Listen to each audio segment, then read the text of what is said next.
think it's recording. All right, so this is the point, right? If we look at the charts, and I can also try to share some of the charts, the power law is not violated. If anything, the power law has been stronger than ever because, in fact, let me visualize things so it's easier to discuss. Take any chart at all. For example, I can take this one.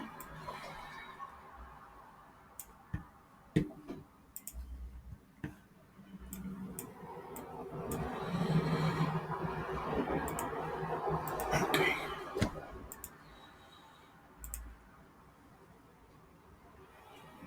I'm trying to find a chart that it's easy to look at. All right. Like always, too many things open. All right.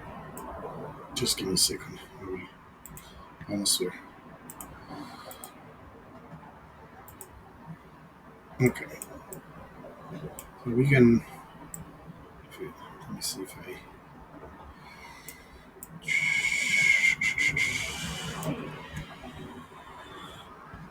Discord. There is Discord. Okay. I need to share my screen. Enter screen. No. Okay, select this one. Share screen. All right. So I'm looking. You guys don't have this chart yet. I'm going to let's see if I can publish it today, and then it will be available once it's approved. But I'm going to make this available. Okay. Here we actually have two indicators. One is the quantile with the table. I think the table is really the nicest part of this chart, and then we have a so I can turn it on and off, right? So here, if I turn off the what we call the band indicator, uh, and this is if we turn the quantile indicator, then we can superimpose them, right? So the middle line here is not super visible because it's white, so maybe I should change that color. Let me. Then we have one more line, but I don't know if it is confusing or not. But you can see it's demarked by this green area, right? Green red area. That one is the power law calculated using what is called the least square method, right? And you guys can still hear me. You can tell me in the chat because I hear some funny things in my headphones. Yes, no. If you can, let me see. Is this the Discord? Discord chat. You guys can hear me?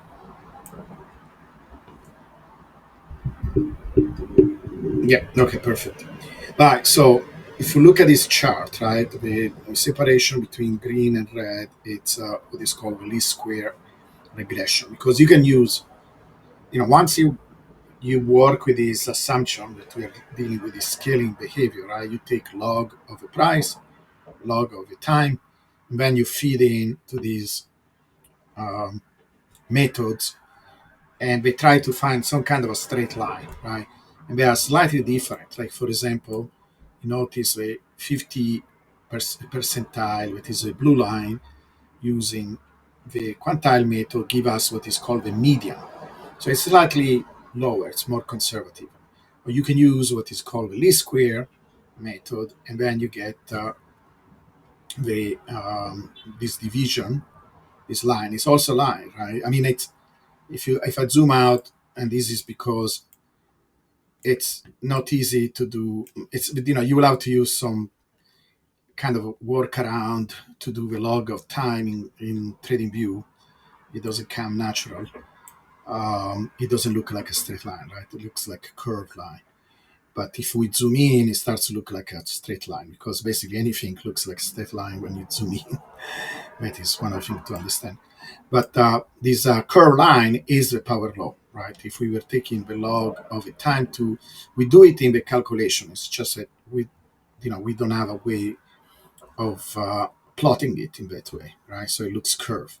But all the calculations are done. And you can see, if you zoom out the blue line and this kind of invisible, see, actually it comes out if I kind of over it, this white line here. That is the other way of calculating it. They are just slightly different way of seeing the same thing. One is a mean, the white line, and the other one is the median. So this line, if you notice, right, if anything, we have followed it even more than before, because starting in, like all the way in November, in fact, you could even argue starting from here, it was March 24, we are simply oscillating around it. We are going down and then we are going back again, etc. It's not that we didn't do anything, right? We were at 69,000 1 year ago. Now we are 100,000, right? What is that? So, and it's a little bit more than a year. So if we look at that percentage, so I'm trying to show you how to, it's not that I am right on anything. Everything I say is right. It's just I spend a lot of time doing this. Basically, it's my job, and I hope it is useful to people, right? Starting to think about this stuff in a slightly different way. So the price was 69 in March of last year, and so if you take 105 divided by 69 is 1.52. That is 52%. So we are actually doing a little bit better than what the power law says, because the power law says we should be around. In fact, this we could have calculated last year. I told you how to do it several times. I can write it in the chat, the calculation. So how do we know what is the percentage gain for each year, right? So the CAGR.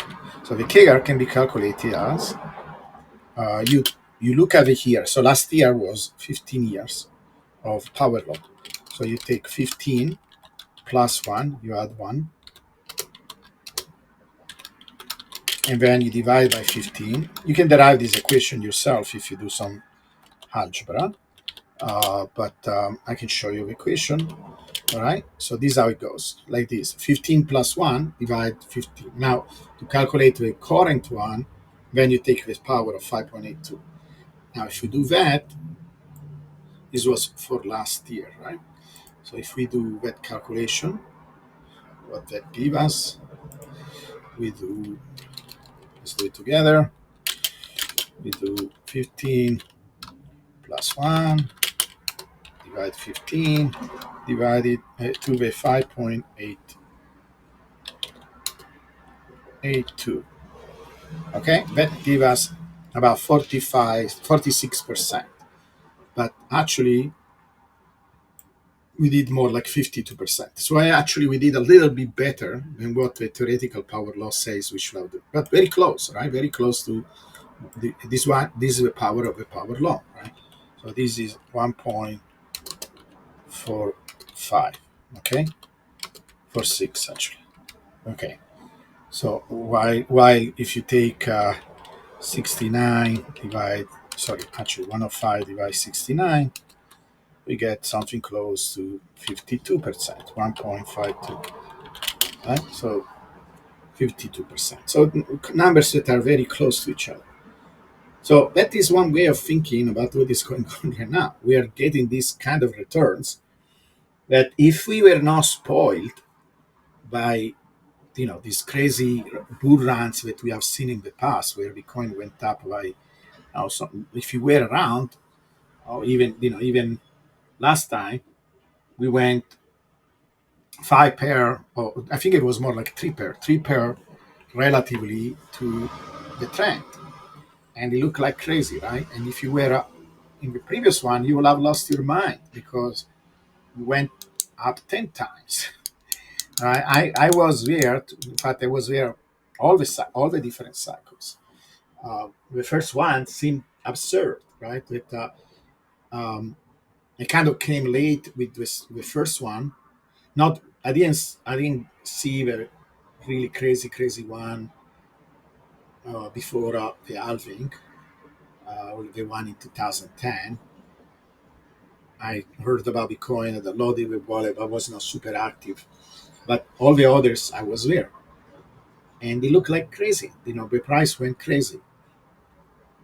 These times are behind us. Um, Even if we had a super bullish behavior because of this decay, that is part of the reality of Bitcoin. These pools are becoming smaller. Even if we did exactly everything like we were supposed to do, if you include the decay, we will have gone 80% relatively to the trend. That it should be that by the end of the year we are 130 by the power law if we continue to follow it, and then 80% above that is 200k. All right, 80% is less than a fact.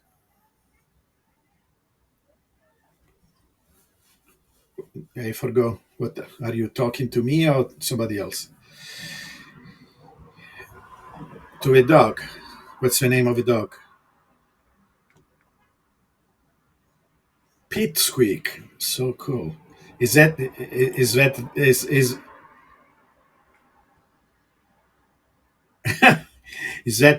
dog in the picture upside down? He's so cute.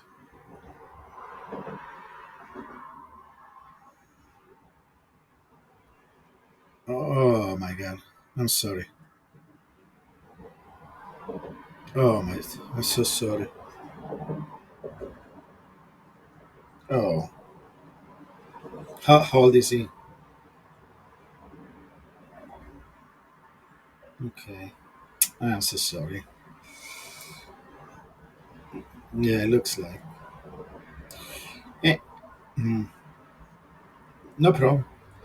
Anyway, so yeah, so the understand what I'm saying is that it's not that we don't see growth, right? If you compare what we have done in the last year, we are talking about 52%. Okay, and yes, it's no crazy shitcoin type of gains. Even the shitcoins are not doing that crazy anymore, right? Unless you're participating to some kind of pump and dump. But even there, who how many people are winning this pump and dump? Well, just the people that start them most of the time, right? It's a scam. And with Bitcoin, that is such a safe, such solid investment, 52% is unbelievable. It beats everything, right? I know it's not what people would like to see, 10 pair, whatever, in 1 year. We are not going to have that anymore. All the dream that people have, this and this other, this catalyst event, is not going to happen, one. And two, if it happens, it's actually a bad thing because it will look like exactly like a pump and dump. And Bitcoin had bubbles like these. First of all, they never skyrocketed within very short amount of time. It always took about 1 year to go up.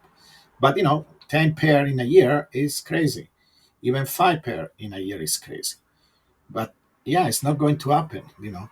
Even even with my prediction, I had 20 people like Voxel um, comment that in the beginning everybody thought that I was too conservative, and now they doubt that we even got to 200k, um, because this is how humans are. We go from being super bullish when things start to look good to you know being pessimistic and lose hope, etc. When there is a little bit of the opposite of what people expected.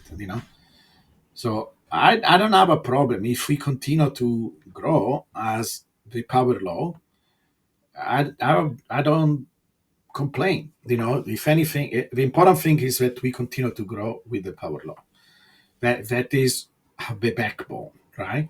Everything else, it's secondary. I mean, it has always been secondary. I don't understand why people don't get it. Because like I told you many times, the power law doesn't say anything about um, the bubbles.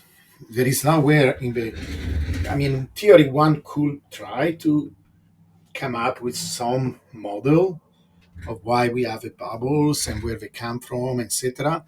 We always the only thing that we say was, okay, if you subtract the power law, so the power law is useful in that way, then you see how the deviations look like, and now you have a way to characterize the deviation, taking away the trend, because many people do this analysis of a bubble without taking out the trend that is the power law, and then they come up with the wrong conclusions. You want to subtract that because, in theory, we should get the power law behavior for free, right? But it's independent of the bubbles. And then the bubbles also, we have an upside and we have a downside. So that I don't know why people never consider, because I think many people think, oh, this time is different, right? Every time there is a bubble, many people think this time is different because they think we go up and we continue to go up forever in that exponential fashion, but that is not the case. So unless you are actually planning to do something with the bubbles, like for example, selling at the top or buying or getting a put option or whatever, it should be completely irrelevant if we have bubbles or no bubble. The main question should be: are we continuing on the power law? And we are. You can even graphically see from the graph that we are on top of it. All right, we are following it almost. We are following it since the beginning, but if anything, we are following it in a more strong way now than ever. Right? We are continuing to follow the power law. So, I don't know why people are confused by this. It's the fundamental thing. Now, would I like to? I think there is a role for the bubbles because there are few roles. One is when Bitcoin starts to do these crazy things where it goes up like crazy, and when it goes 3, 4, 5 times relatively to the trend, it attracts a lot of attention, right? It attracts attention from the media. It attracts attention from the the people outside Bitcoin. They want this. Oh, maybe I should join, right? Some people actually maybe get scared by that, right? Because if maybe I'm too late or whatever. Or maybe some people join. Historically, actually, if you look at the data, because with Bitcoin we can study everything, right? We can look at everything and say, like, you can actually look when people join. If they join during the bottoms, the tops, actually a lot of people join when there are these bubbles. Okay, so you could argue that is something that actually brings in some level of adoption. But you know what? A lot of people also leave during the bubble. Okay, because and sometimes they never come back because they join at the top, then they see the price correcting. They are very inexperienced. They don't understand the idea of a cycle. They think, okay, I got scammed. I got scammed with Bitcoin. People scam me. They told me to join this thing, and then I bought it. Like last cycle, I bought it at 64, thinking it's going. There is this plan B told me that it goes to 100,000. Instead, it started to drop, and before I lose everything, because it's very scary to go from 64 or whatever. I don't remember what exactly the peak was last time, but something close to that, right? All the way to 16. It's very scary. If you don't have conviction, if you didn't go through this swing, many people that bought a 64 actually, by the time you arrived to 40, 30, they left because they say, I lost half of my money. What is going on? They didn't have the strength to stay and wait until 16,000 and then see the price going back and becoming 100,000 like now, right? If they will have gain anyway, right? If you were patient. And in particular, if I understood cycles, we will not have bought at the peak, right? Because at that time, actually, it was kind of clear there were very precise patterns, But yeah, so all these things come together. So I will say, right now, we should not be too worried about anything because we continue to follow the power law. So the day we start to not to follow it any longer, and very big sign, very big way to tell us that that is not the case, then we can have a discussion about that, right? In particular, if it is something sustained over time and so on. I like cycles. Yes, I would like that we go to 200K because, again, we will have to be vigilant. We will have to be focused. We will have to have all these different indicators and liquidity. We will have to do a lot of study to say, okay, I think everything converges and it looks like we are going to have a correction. I have a correct if everything follow the textbook, and it's not, again, it's not, I would not say that this is part of a power law itself. As if you want, it's part of a general framework because we are, part of that. When I wrote my theory, I called it um, uh, um, corollary, right? To try to understand the bubble, why the bubble happens, how they happen, etc. It's a corollary in mathematics. A corollary means it's kind of a side. It's a branch. It's like a side thing, that it's a consequence or whatever, right? So it's not the main topic. It's not a core idea because according to the power law, there are no bubbles. The bubbles cancel. We go up, we go down, they cancel. But they give us some opportunity because it's added volatility. And if you know how to use it, then you can do something with that, right? Now, it's not that the volatility is not there because we have plenty of volatility. And this is why, and it's part of a message, right? I insist on this, that we need to come up with other ways of being Bitcoiners that allow us to actually use the volatility. And one of these things, this is why I work so hard in developing the, the trading bot with the Minotaur people. We created this bot. Now, it's not the only one, right? I saw Saving Face. I'm going to look at what Saving Face did because, if his algorithm works, it's free. He shared it with everybody. Then you guys can use his algorithm. You don't have to buy the bot. You can use his algorithm. Okay, it's great, right? Because that is part of being in this community. We share ideas. We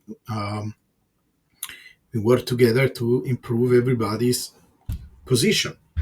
Okay, so I'm going to take a look and maybe I can validate it or no. I can express what I think about it, but just briefly look at his P&L. It looks great, right? If you can use it and do that kind of whatever he's doing and replicate that result, then you can add to your Bitcoin. You can, that is the entire goal. We discussed many times options, right? In particular right now. So the best thing to do in these situations where you don't have the price is not doing much is to do cover calls. Um, I say that I was going to do this regularly with you guys, where we can look at every week. So let's do it. I'm going to make the commitment every week. I'm going to tell you because I'm going to do it myself. This is what I bought. This week I bought this. I did these options, and you can follow, not follow. You can do it, not do it. But it's one of the things that you can do as a Bitcoiner to make it a little bit more interesting. Use the volatility that is there. In this case, you're actually using the fact that the volatility is there, but it's not that crazy, right? Because of the entire idea of cover calls will be, and we develop this latest um, indicators to actually help us to do that, like the histogram indicator that I created to tell us, okay, I don't think within 2 weeks, because this is what we will do, right? We are going to look at options that are going to have an expiration within a short amount of time, maybe 2 weeks, and then we are going to kind of place some kind of range. Say, okay, I don't think Bitcoin, and then you see, we can do it with Bitcoin, we can do it with IBIT, we can do with MicroStrategy. So, there is no excuses because anybody has a. If you are in the United States, you can do it with IBIT, and you can do it on Robinhood. If you are anywhere else, you can do it with Bitcoin using Bybit or whatever. And then the idea will be, okay, I don't think in these 2 weeks the price goes beyond this level, right? We can come up with a level that it's reasonable. And then you sell these covered calls, in particular if you have an underlying asset, right? Uh, and you can make several hundreds, if not a few $1,000s every month doing this. So it's one of the things I suggest to both, being patient because we are still going up. And also, if you're not okay with only 46%, 50% a year, that should be okay for most people, you can add to that by doing these other things. They require a little bit more time, a little bit more patience, you know, developing some skills, but it can be done because Bitcoin has both properties. It's both volatile and long-term growth. So yeah, this where we are. you know, the the model that we are seeing here for the bubble, I always describe it, right? I always say what exactly that was. I said, if we follow the same patterns that we follow in the past, then this is what to expect. I never say this is going to happen 100%. I just say the only thing we can do on top of the power law, because again, it goes like this. We call it orders, right? Orders of analyzing something. In fact, sometimes we say in physics, we say zeroth order. So, like, even before anything is said, the most fundamental level of things. So, right, first order, second order, there is even a zeroth order. So, the zeroth order of this matter is there are no bubbles, right? They cancel each other. There is the power law over a long period of time. That is the only thing we have, okay? Because it's both empirical, but also there is some theory behind it. Now, even that, is it 100%? No, it's not 100%. It's amazing that we have any type of direction at all, that we have any type of understanding of what the price is doing over a long period of time. It's some kind of a guide, right? So, but that is the zero order of things. First order, then, okay, yes, there are these bubbles. The price deviates sometimes very powerfully from the power law in both directions. Is there any? Do they happen at random? Do they happen in a regular fashion? So far, until now, they have happened in a very regular fashion. They are periodic, happen every 4 years. It takes 1 year to go up. It takes 1 year to go down. These are simply facts that if you know how to, the power law help us because you can compare the trajectory relatively to the power law. It makes it easier to understand these cycles. It's a point of reference. But, there is nothing fundamental about them to make sure that they happen exactly like that also now, you know. So far, like I say, I already explained this many times. We are it does look a little bit muted relatively to even what it should be, including this decay of the peaks, but not to the point where we can say that we are not going to have a cycle, in the sense that we are going to have a peak. There is still time. There is still time, right? We it, yeah.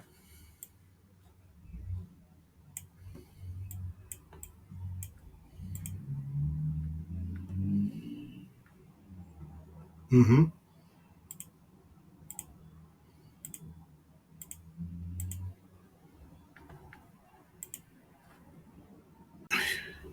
Okay, starting again. Yeah, so it's a good question, right? And this topic has been there since the ETFs came in. I will say no, because first of all, as I said, the ETFs now they are more than 1 year old.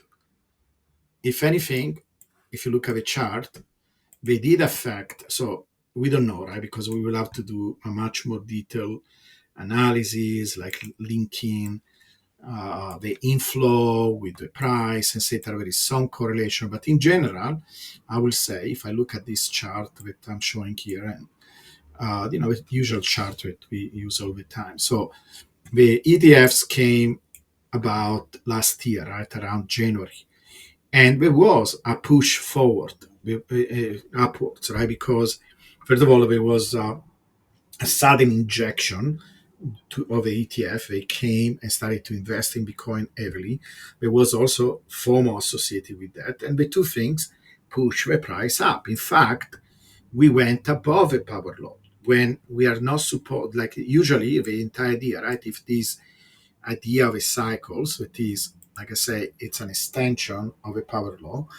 Uh, it's like again, think about like levels, right? The first level is which cycle. There are no cycles. They say, well, actually there are, and we can try to understand them as deviation above or below the power law. And usually, what happens? 2 years we are below the power law. 1 year we go above, and the other year we come back. Right? If you it may be a little bit more sophisticated than that, but the simplest way of understanding the cycle so far is that, right? So if you look at January last year, we were supposed to be below the power law, but we went above. And then what happened? Because of ETF. Temporarily, things like ETF can do that and it should do that, right? They are pushing the price. There is a big injection of cash.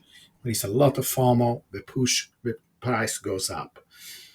But then what happened? You cannot stay there too long because this entire idea of a power law is that there are all these mechanisms at all the different scales. Doesn't matter if you are big, if you are small. They all work in the same ultimately, because these large actors like the ETFs.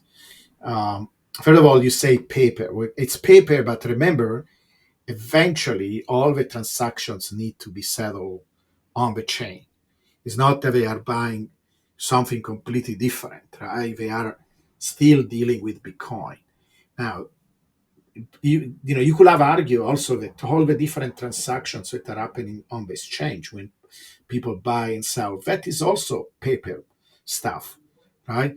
Because you deposit the money, your coins in the exchange, and then all the transaction buying, selling, they are happening inside the exchange. They are virtual type of transaction. They don't require moving the Bitcoin around. The only time when you move a coin around, once you put your coins in an exchange, is when you move them from the exchange.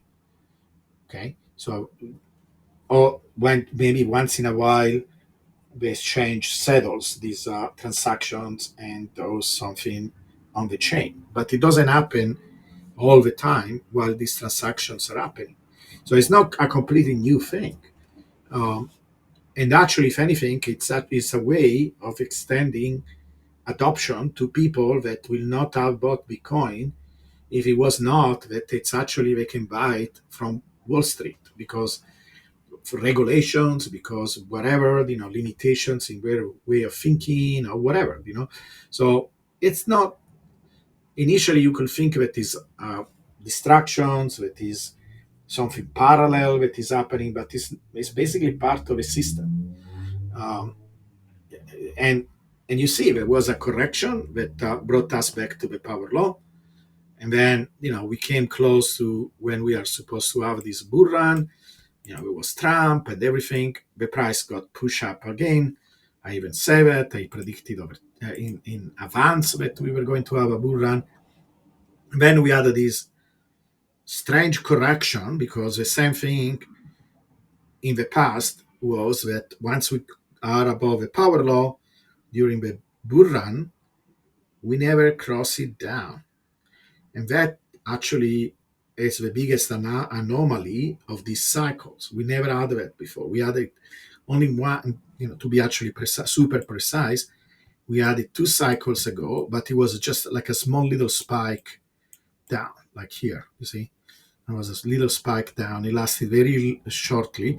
And then we bounced back and we continued to go up. We never had an extended correction like this. Okay.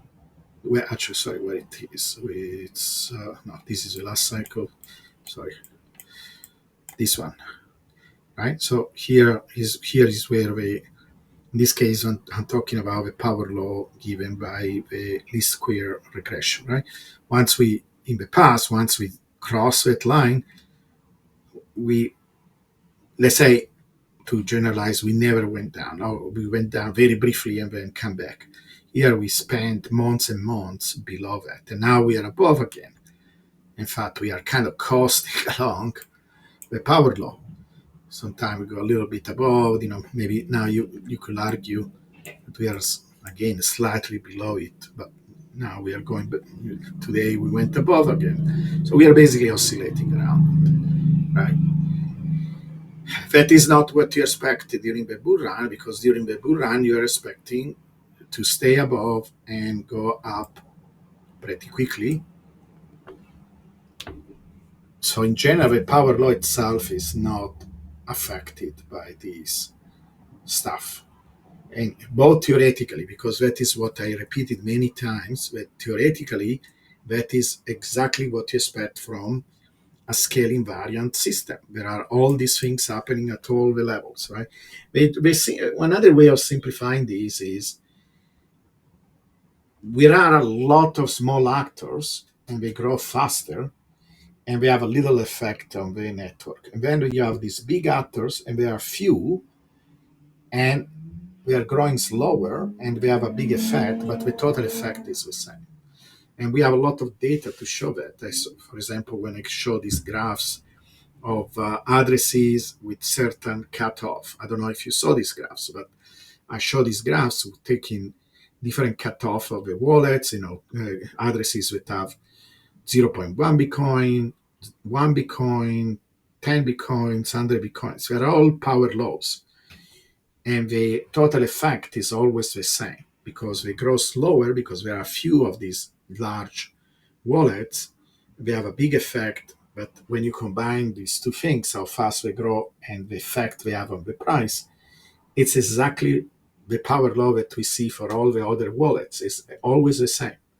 That is one of the strongest demonstration of what I'm talking about, the scale invariant principle. I know many people are not used to these things, but it's exactly what happens. I don't make this state differently from other people. I'm trying to make this statement based on the data, not just my opinion. It's what the data tell us. So no, I will not be worried about that. There is, look, even me that is telling these things and has been around for 12 years, there are times where there is a little bit in the back of your head, right? Because nobody knows the future 100%. There is always a little bit, in particular, when it's time to go to sleep and you have all these things that you're thinking, right? And start to have a little bit of maybe your mind is less disciplined or whatever, you always think, okay, maybe one day everybody decides to sell Bitcoin and this thing is going to crash, whatever. But if you start to think logical about all these, if anything, we are becoming stronger. There is more and more institutional interest. There is more investment. There is more infrastructure. This thing is growing. It's going to grow. It's just that, if anything, then you could say, maybe you could argue that part of the reason why we don't see these bubbles as crazy as before is maybe because of it, of the institutions, right? And maybe because of all the different instruments that we bring in, um, the ETFs, the options, the different, basically the entire infrastructures that is being built, financial infrastructure, all these treasury companies, and so on. And all that has some damping mechanism. Again, I think if one started to study that, one could quantify that. I don't know how to do it right now. I don't know, but maybe something that we can explore. Maybe we can have some evidence. Say, hey, listen, this actually what is happening. This is why we don't have bubbles anymore. But in general, so far, right? Everything says we are following the power law. The power law is this thing. It's the white one. The other one is the median, like I say. We are following it. And you can say it's actually, the two are parallel. You can see it doesn't matter. In general, we are moving along this line, right? And I'm focusing only on this region because it's basically since 1 year ago, right? A little bit more than 1 year ago. So because of course, it's obvious. It's what we have demonstrated many times. In general, over 16 years, we have followed the power law. But if you are worried about since the ETF came about, look at this.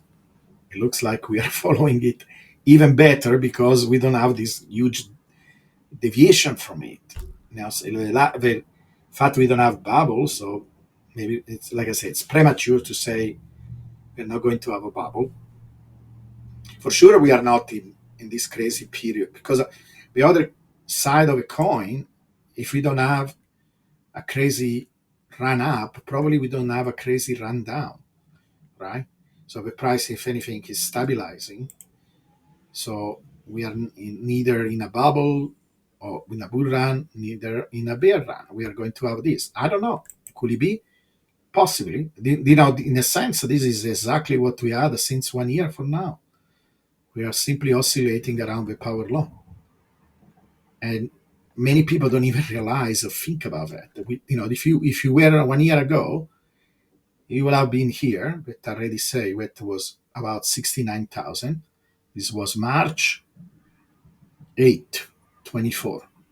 And I will have told you, listen, according to the power law, because we didn't change anything, right? We changed the equation.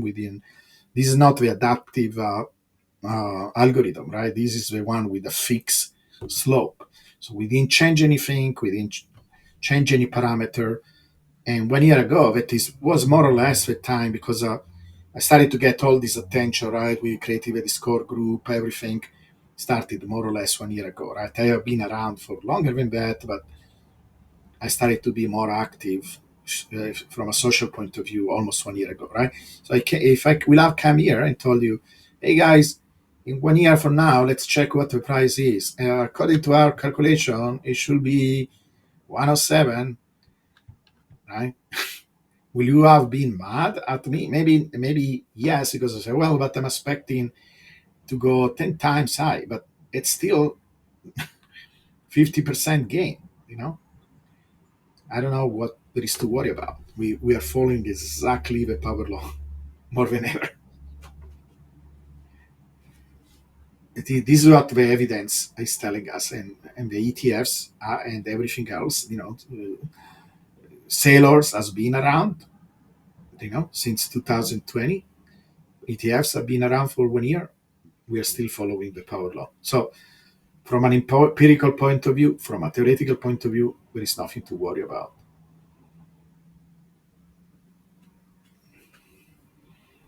Does it answer your question?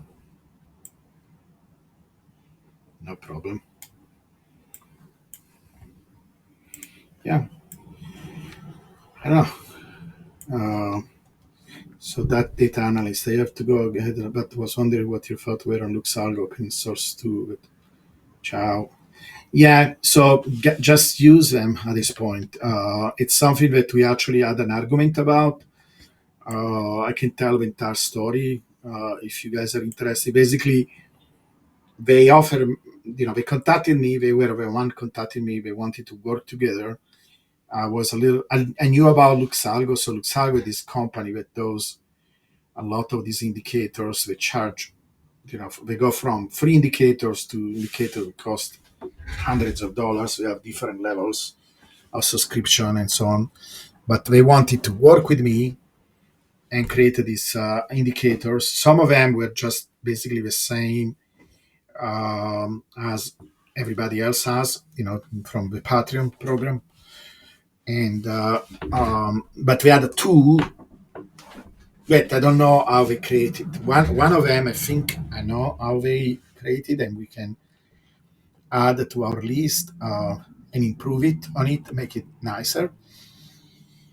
That is basically the clock, and the other one, it's the one where you have the power law, but in a log graph. They did some kind of workaround. It has a lot of limitations too because it's not exactly as interactive as it should be. Like if they add, for example, it will be nice simply that um, TradingView add a function where you could add the log of the x-axis. They don't have that because it's usually done. It's not used in finance.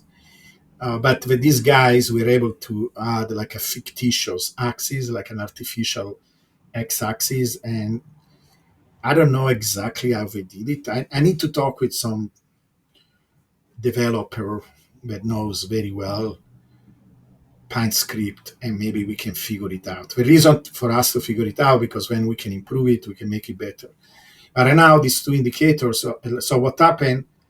The original idea was we were going to develop, this fancy indicator that require more knowledge than I have in PineScript. They didn't share the source code with me, but we had an agreement where we could have people subscribing to these indicators. And mostly, what happened is that I was working with my son. My son was in charge of this project, but the idea was this is why I didn't like what Luxalgo did from the start. That they were going to add some indicator from their side, like for example, whatever, something generic, like maybe some um, back testing tools, some other things that they develop independently. At least I thought this was our agreement. We went back and forth. We say, look, we're going to make a package. We are going to add some power law indicators, some Luxalgo proprietary indicator, and then we are going to create this additional value, right? Because the entire idea was, okay, we are going to give value to people. People are going to subscribe because we want we want the power law, but we also want some additional stuff. And when we went actually, when we actually created the program, the program, we didn't add these additional things. So I got actually upset with them. And then eventually, because they had this idea, it was not just me, we had this idea that we were going to bring a lot of different creators, and basically the creators were going to develop their own indicators and they were going to sell them through Luxalgo. But Luxalgo was not going to do any advertising, was not going to do any promotion. What was their additional value? I didn't get it simply because now you have Luxalgo associated with it. It is just like a label. I was really dissatisfied by the entire thing. And then finally they say, oh, we are going to stop this. It was not just for me, it was for all their creators. They say they aborted this, they wanted to call it marketplace, this marketplace of indicators from other creators. Well, of course, right? Because if you don't if you don't advertise, if you don't promote, if you don't add anything in addition to what these creators have done, why they will want to work with you and why people will want to sign up. So anyway, the bottom line is I will try to replicate some of these indicators and making them better from what they did. But for now, they are free, so just use them. So I don't even know how to link to them or whatever. But one is a clock, like you see the clock. Um, it's They actually took away one component. It was they also had they had two power laws. They had the simple power law and the full model power law, and they took out the full model. That is actually a very important component of the clock. and they did the same thing with the log um, indicator, where they took that bubble, you know, indicator, the full model indicator. But it's still cool to look at the power law and see the long term trend of it. So anyway, so right now they are free, so just use them in addition to the other indicators. They still are kind of look nice to look at them. Okay, Alberto, how is going?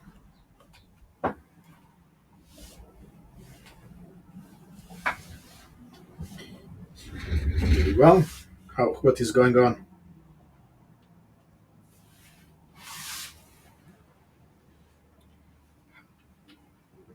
Yeah, I can hear you. What is going on with you?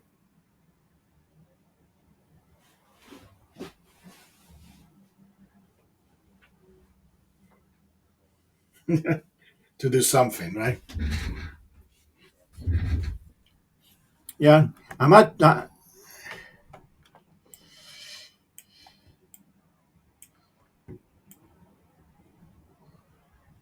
Yeah, yeah. Let's see. To be honest, look.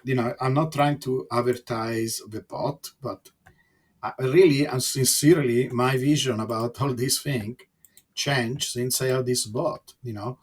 Um, and again, I'm not trying to push the bot, because actually, let's do everything else. Let's look at what um, Saving Face has done, because it's a free method.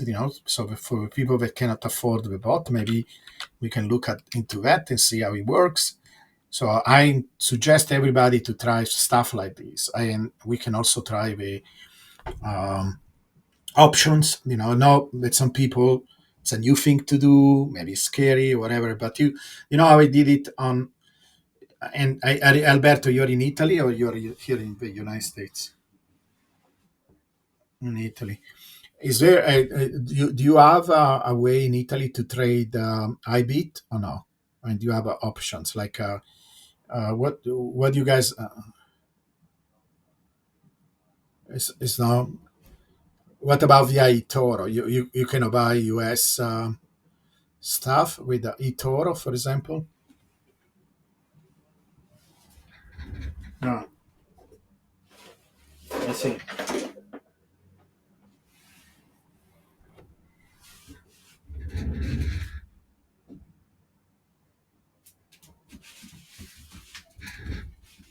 The way to do it. Yeah, yeah. So I mean, you can use these ones, maybe, right? Okay, and then or you can use Bitcoin itself, because if you are, being a European, you can open a Bybit account, and then you can trade Bitcoin directly, right? They have options too with Bitcoin. So we're going to explore this. So if people are interested, let's start this Friday, and then every week I will give suggestion. Right, we already have a channel that is called the option. Right, we have option channel, and I'm going to post my ideas, and everybody can discuss them. If they say no, this is a stupid idea, it's a good idea, but it mostly, yeah. Go ahead.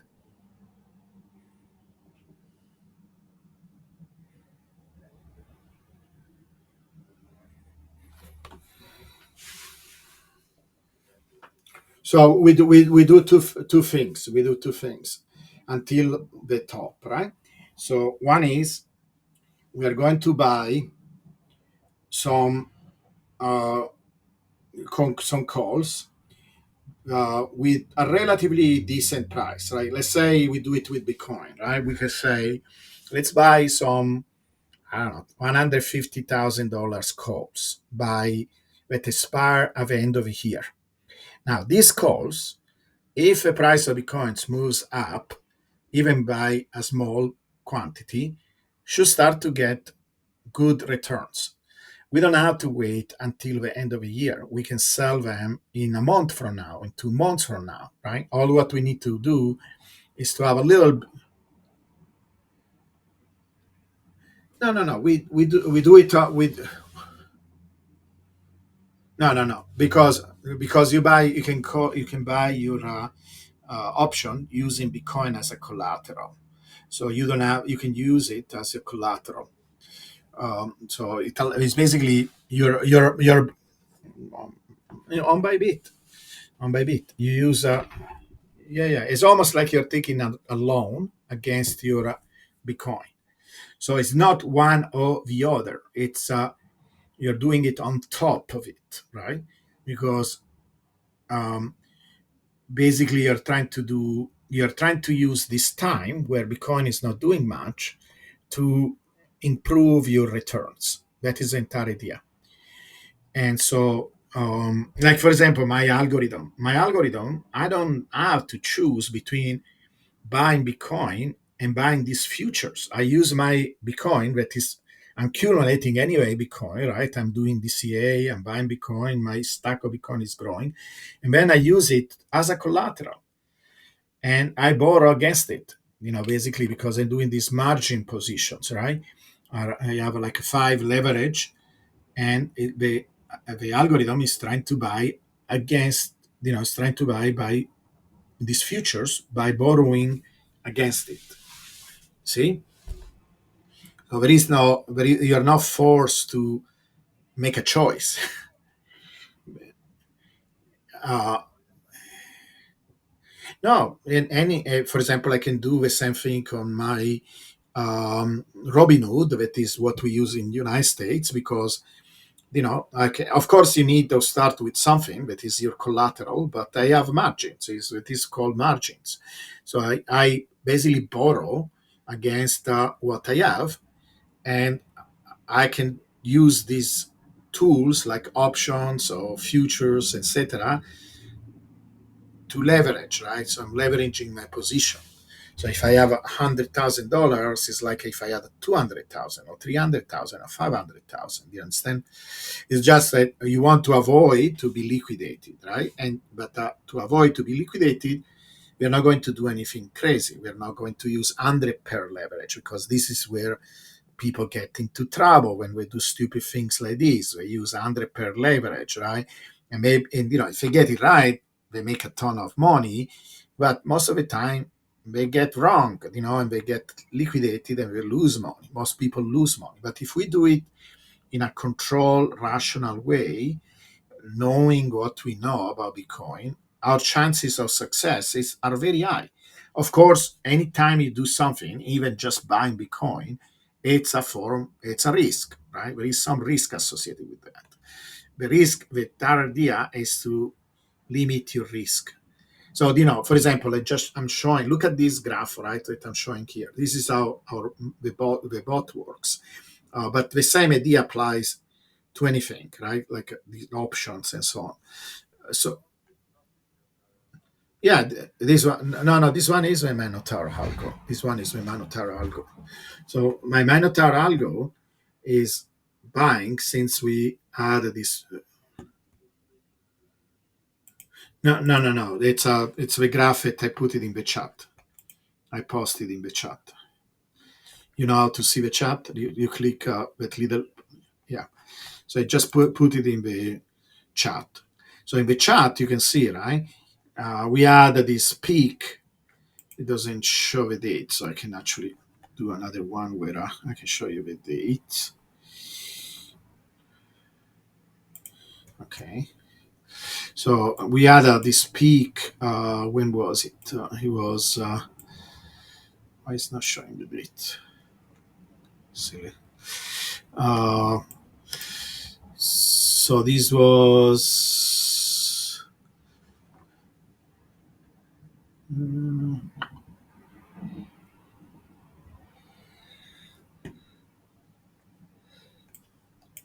don't know why.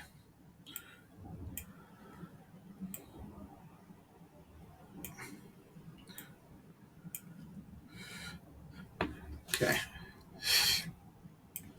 Well, I don't want to mess with this because it's actually an active indicator, but we had this peak at around 109, right? Some time ago,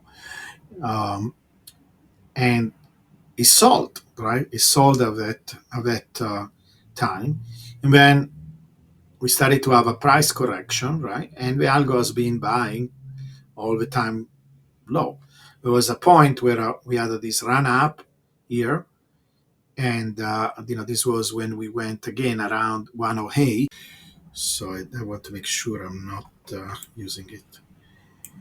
Um, but yeah, it's a good observation.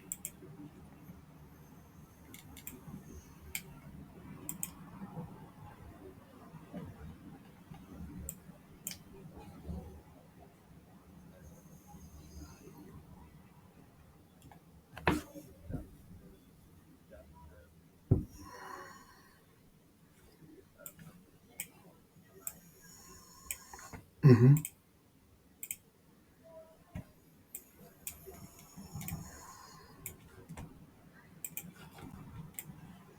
Okay, let me answer that in a moment. Okay, so I wanted to finish this thing about the bot. So the bot, right, is buying all these lows.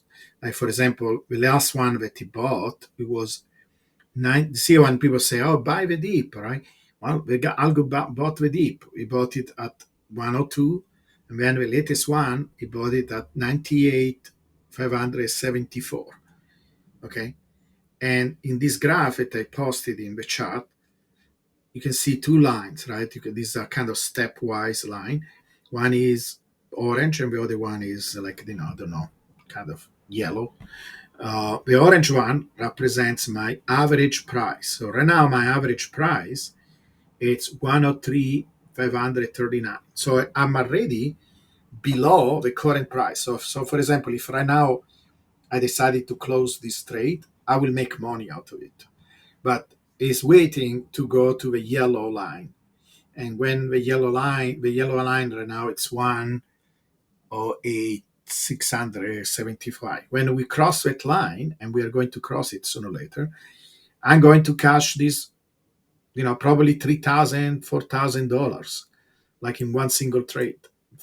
That I already set up my algo to buy immediately Bitcoin with that. That is $4,000 of Bitcoin that I get by simply doing nothing. I don't have, I'm just running a bot to do that.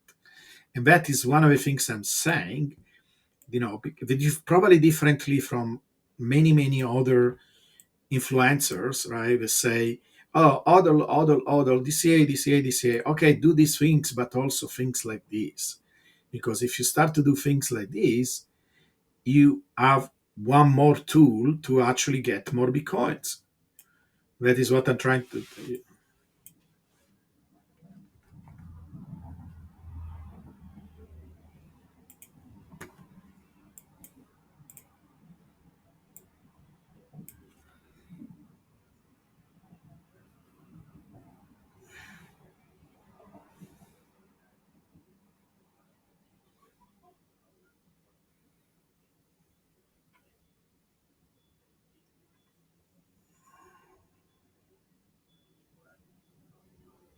Yeah, yeah.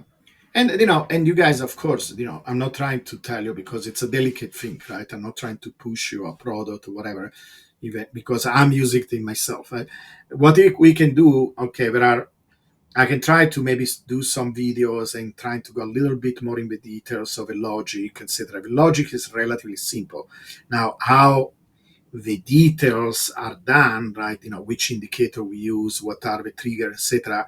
These are all proprietary. I hope people understand. But the main ideas are simple. So I can make some videos, and maybe we can have more of these meetings where we can go more in the details. This is why I'm showing you also this chart and explaining what it's doing. Of course, it's the product is not cheap. It's still a risk. So all these things in it did.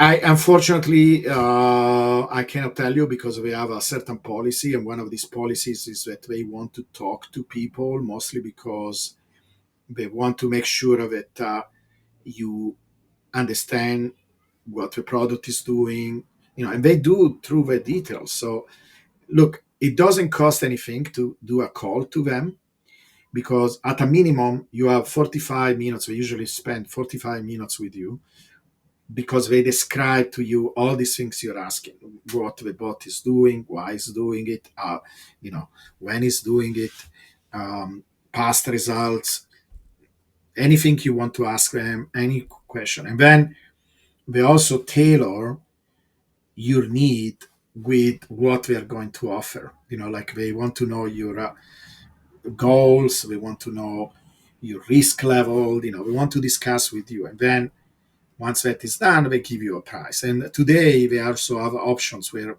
people can pay over 12 payments. They organize some kind of credit service where people can, they accept payments over time. So that,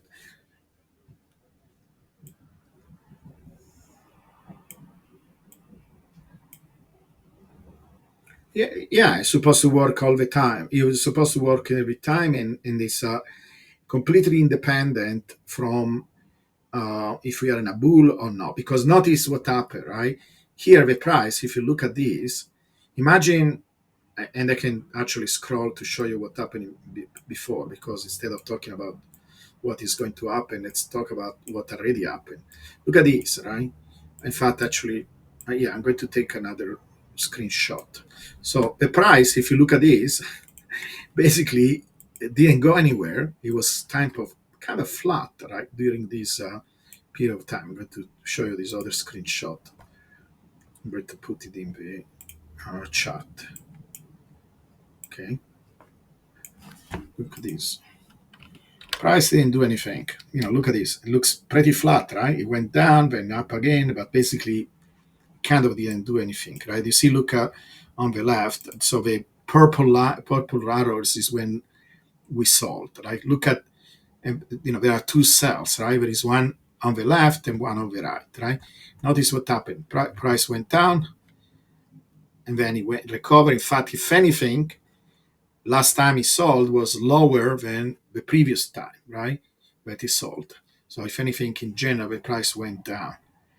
But all what you need is price going down because you're averaging down. This is what it does. It's trying to buy a little bit more, a little bit more, and every time he buys more, right? He buys more. So you're tending to bring down. Not see how this.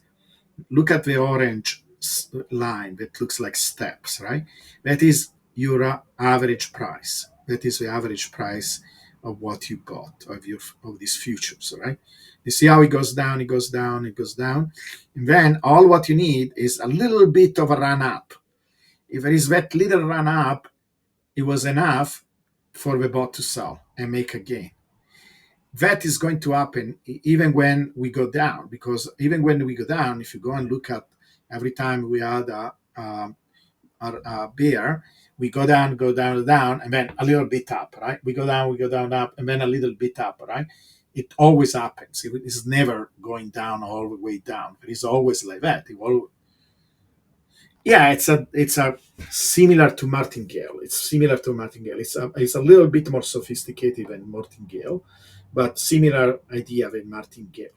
The big difference, and this is where the power law comes in, is that if I do a martingale, I don't know where to stop in this buying, right? I don't know how to size, because how much should I buy? 2 times, 3 times, 4 times more every time I go down? You don't know how to scale it properly. What allows us to scale it properly is that we know where the power law bottom is.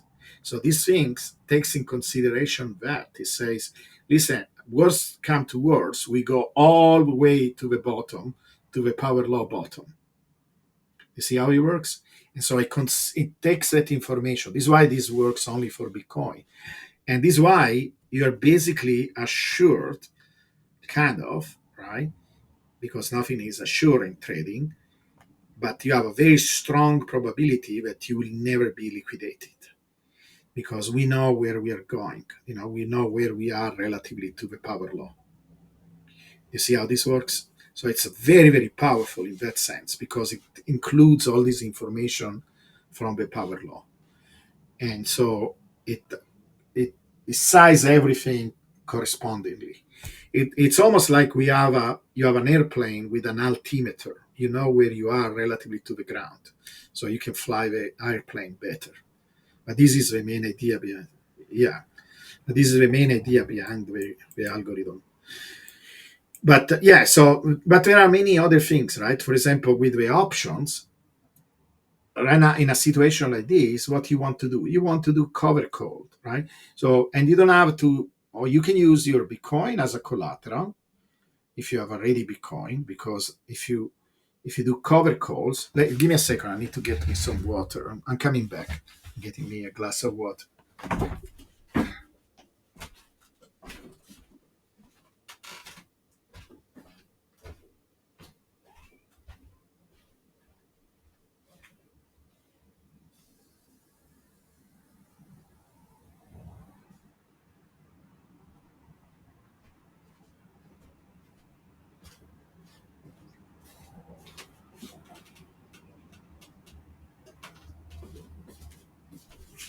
So if you have a already Bitcoin in your account, you can do cover call, right? That means in that case, what will mean is that you're giving people the right to buy your Bitcoin. And again, you're not going to do it with all your Bitcoin. You're going to do it with a small portion, right? And you're saying, okay, looking at the price action and all the tools that we have, right? Is it likely? So you want to do it over a small horizon. So let's say 2 weeks from now, right? And you're saying, okay, is likely the price is going to 115? Probably not. Okay, in the next 2 weeks. And we have actually, this is why I developed all these indicator, like for example, and we are going to discuss this on Friday. On Friday, I want to talk only on options. I can answer a question, but we can have a session only on option. We can start around maybe 4 o'clock or something, PST. Um, and I can show you different examples. But we have these new indicators that allow us to do that because we can look at the histogram and say, look, how likely is that we have such a deviation within only 2 weeks? And then see the game is always like, of course, if you want it to be safe and you want it, you will go to 120, 130, 150, but nobody will want to buy these options, right? Nobody wants to buy these calls because people not understand that we are not, it's very unlikely we go there. So they start to be kind of, you're going, if you sell them at all, you're going to sell them for almost nothing. But if you find some kind of compromise between taking a little bit of a risk and at the same time trying to be relatively safe, you can make some little money. Now, it's not going to be a ton of money, in particular, if you have only a few Bitcoins and if you are trying to be super safe. But, it could be, I don't know, it depends, right? I sold some of these options with the equivalent of basically half a Bitcoin for 400, 500, even more than that. And imagine you can do this every 2 weeks. We're talking about a few $1,000s a month. You can literally do a few $1,000s a month with these covered calls. As it is not a lot of money, but it's basically free DCA because you can still buy Bitcoin. See, it's not either or. You can use cash to buy more Bitcoin, but now you are also using this method to buy even more Bitcoin because immediately yeah, good.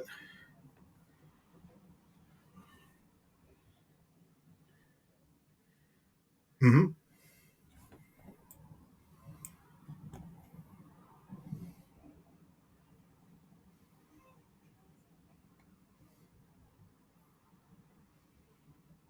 Yeah,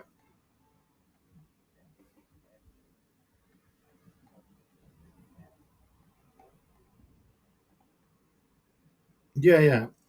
I never say to sell everything. So it depends on your uh, um, your taste for this kind of things, right? It's a form of risk, but there is a risk that goes in both directions. Because if we have a correction, your risk is that you had a 200K Bitcoin, and now your Bitcoin is going to be worth 70,000 in 1 year from that. So that is also risk. People never discuss it. Yeah,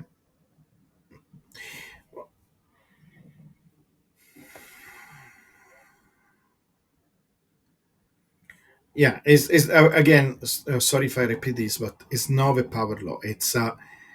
It's using the power law to describe the deviations that we had in the past.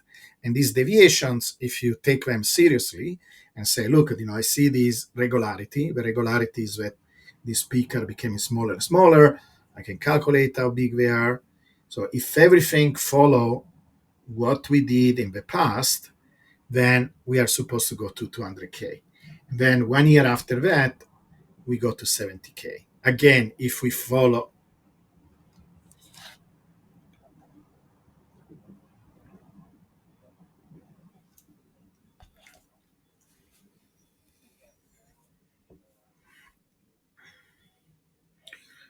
No, because it's still, in a sense, is a cluster. It's not the peak is, or even the peak is not really one data point, right? It's a bunch of data point. Like, okay, yes, there is one data point that is the tallest point. Well, there is also a data point that is the smallest point.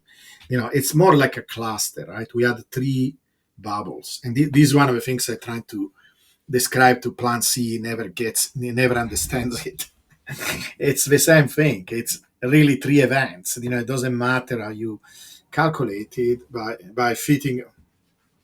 No, no, also for the bottom, same thing for the bottom, same thing for the bottom, because the bottom is the bottom of a cycle, like the peak is the peak of a cycle.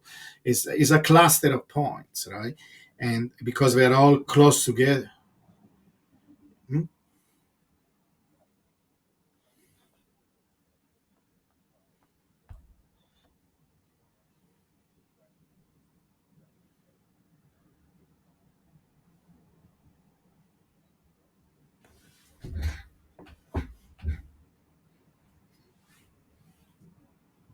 Hmm.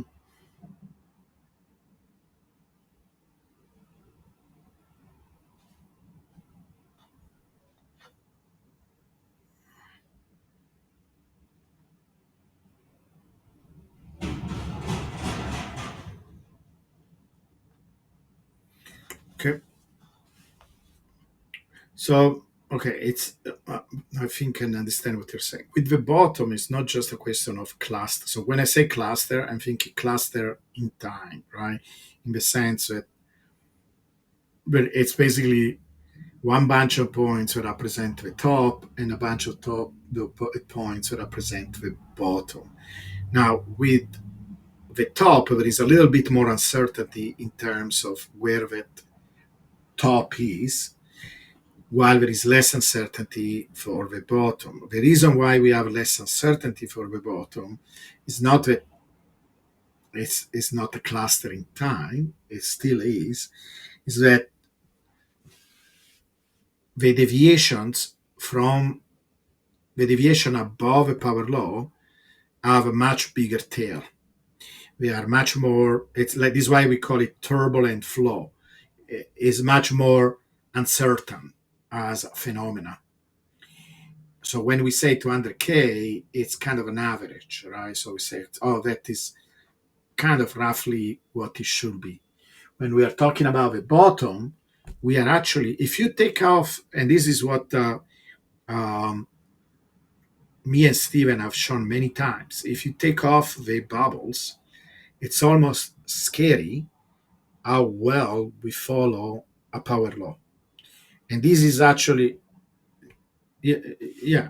And that is really actually the bottom. In fact, actually, you could argue the bottom is also a deviation from that, but it's a little deviation relatively to this trend. And that trend, it's very narrow, very, very narrow. So even if you include the deviations and from that trend, they look almost like a straight line, like a perfect straight line, because the deviations are almost non-existent. So when we reach the bottom, we go to that region where there are very little deviations. So it's much more easy to calculate what that is. Um, but again, we don't know if we go back there. Are we going back there? I don't know. Maybe if we don't have a bubble, there is not enough momentum, because I think what happened with the bubble is that we have all these we have all this momentum that brings up to these tops, and then when we arrive there is a lot of pressure down. It's almost like you have this avalanche, right? You have this avalanche. Imagine you go to some kind of a mountain where is like all these additional snow, like a very big storm, right? The snowstorm, and there is all this fresh snow that it's in excess of what usually there is on the hill of this mount, on the side of this mountain, right? Then you go there and you scream, and all the snow goes down. It could be that the momentum of snow is so big that you see actually grass, no grass, but rocks, right? You see all the snow goes down all of a sudden, and you go to rock bottom, right? And then it needs new snow to actually cover the big, it could be like that. It could be that the momentum is so big that you actually push the price all the way back to the bottom from the top. It's possible if we stay and we move along the power law without having peaks, it's possible that we never revisit the bottom either. It's possible. It's not impossible. Now, the only big question about that, I will be really surprised that Bitcoin doesn't react to cycles of any type, because there are too many macroeconomic cycles. There are liquidity cycles, there are market cycles of other types, like different type of movement, from one market to another market. People rotate between different assets.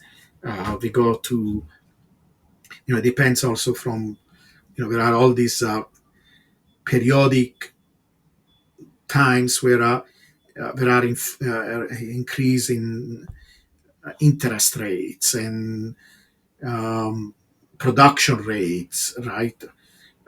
Things are very cyclic in human behavior. So I will be really, really surprised that Bitcoin doesn't show in any way any cyclic behavior.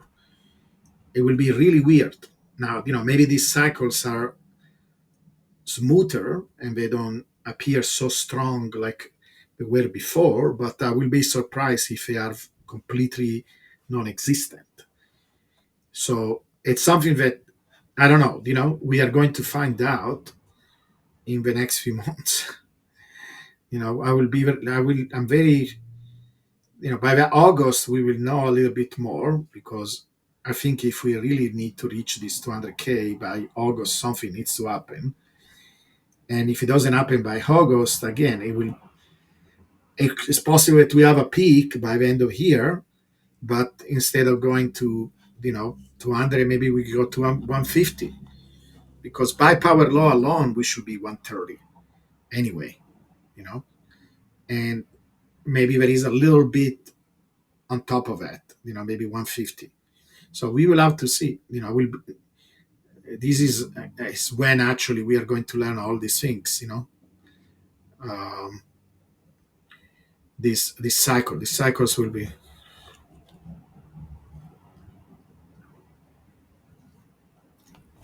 Yeah, one of the reasons we created this group is that we are going to do it together. We are going to put our heads together and figure it out. Like, we are going to look at the chart. We can already kind of plan ahead if you want to. We can look at all the different scenarios. We can do that. It's a little bit premature, right? But imagine what are the scenario. One scenario, imagine we simply go along the power law. Will you do something? I will not do anything. If we move along the power law, and by the end of the year we are at 130, and we are simply coasting along the power law, I don't think I want to do anything. I want just to continue to look what is going on and trying to get more information. It's like we are going to be very dynamic in our decision making. It's like when you are in a battlefield, right? You're not going to say, okay, look, we did all these plans and we're going to do this and this other. If the enemy is coming from this direction, we are going to move in that direction. And then the enemy is not coming from that direction. We don't see any enemy. What do? Are we attacking some invisible enemy? We are not going to attack the invisible enemy. We're not going. We are going to be very alert. We are going to be like looking around and trying to send some scouts and figure out what is going on, but we are going to react to whatever situation is happening, right? We're going to be very situational aware, right? This is what is going on. But doesn't mean that you don't do. Let's see, the charts should be understood as plans, right? These are the plans that we are coming up with. We are thinking, okay, this is what happened in the past. This is how the enemy, it's just an example. It's not that Bitcoin is our enemy, but it's like when you are out trying to make some decision making, right? You always want to have a plan, but you are also need to have a flexibility to change the plan, right? You're not going to say, "Hey, because the plan says this, then we are going to do exactly this." It's absurd. This is why we have indicators, and we have more than one, because we want to compare what happened from the past to what is happening right now. And then we can have some contingency plan right now. Like I say, and if you guys want, we can come with this plan ahead of time, maybe 2-3 months ahead of time, and then say, okay, if this happens, then we do this. If this happens, then we do this other. Like I say, if we move along the power law and we don't see huge big deviation from the power law, I will not do anything.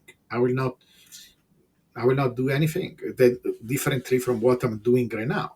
Now, if by the end of the year we are close to 200K, and all the other indicators that we have, right? Because we are going to look at liquidity, we are going to look at global liquidity. We have this, and I can answer your question that you asked me about the global liquidity. But the global liquidity right now, it's something we didn't have before, and now we have it because it's very powerful. Because it's not going to be 1-to-1. Because if you look in the past, when we had the tops, when Bitcoin topped, liquidity topped later. But because it's 3 months ahead, we can still give a sense of what is going on. If we see, for example, liquidity starts to drop like crazy, and we have 3 months ahead of time to see that, we are going to consider that will be part of an equation, right? We are going to put all these things together and say, okay, liquidity is going down. We are close to the year. We reached 200K that was supposed to be the top. Maybe we should do something, right? What is that something? Then it will change from person to person. You ask me personally, I will do a combination between maybe rebalancing a little bit of my portfolio. I think I will sell a little bit, maybe 10%, 15%, whatever, because I want to have cash in case we have a correction. Because if we have a correction, when we reach a bottom, and the same thing, right? Using all these tools, we can tell when the bottom is reached, then I will have cash to buy back Bitcoin. So I do want to do that, but also now, because we have these tools that we didn't have before, we can do put options. You can buy a certain amount of that will mean you come up with the cash or sell some of your Bitcoin. You will have still to sell some Bitcoin to, if you don't have available cash to buy these options, right? So you can in theory use even your Bitcoin as a collateral, but if Bitcoin goes down and you have put options, it's not much very good as a collateral. Collateral is good when it's stable or Bitcoin goes up. But unless you get liquidated, you can still use it, right? Even if it is dangerous, if the price is correcting. But in theory, um, right, you can buy some put options, and it's almost like buying insurance, because at most you lose the value of the option if we don't have a strong correction. But it's a good, like insurance, right? Every month you say, oh, I'm throwing away, $200 of insurance every month. No, because if you have an accident, that $200 were well paid, and you can buy a new car or whatever, or cover somebody else's expenses. So it's the same thing, like you're going to do. It's like an insurance. So, um, and I can, we can discuss. We can do some examples, right? You could do, for example, you could do an option that is so out of money, like we say. So, for example, if we go to 200K and you buy a put option 1 year ahead, let's say 70K, almost, I